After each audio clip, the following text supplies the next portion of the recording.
২০২৫ সালে চ্যাম্পিয়ন্স ট্রফির উদ্বোধনী ম্যাচে বাংলাদেশের আম্পায়ার শরফুদ্দৌলা ইবনে শহীদ সৈকত আছেন মাঠে।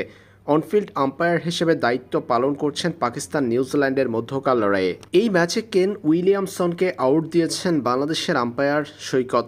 সৈকতের অবিশ্বাস্য সিদ্ধান্তে প্রযুক্তি ও ফেল। নাসিম শাহর বলে ক্যাচে পরিণত হন কেন উইলিয়ামসন।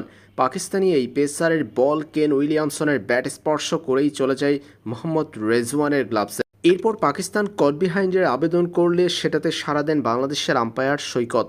পরে মাঠ ছাড়েন কেন উইলিয়ামসন এবং দেখা গেল বলটি ঠিকই ব্যাট স্পর্শ করে তবেই গিয়েছে উইকেট রক্ষক মোহাম্মদ রেজওয়ানের গ্লাভসে। পরিষ্কার আউট। একেবারে প্রযুক্তি ছাড়াই খালি চোখে কানে শুনে চমৎকার এই সিদ্ধান্ত দিয়েছেন বাংলাদেশের এই আম্পায়ার, যেটা অবিশ্বাস্য বিষয় ছিল ম্যাচে। তাই তো সৈকতের প্রশংসা করেছে কমেন্টেটররা।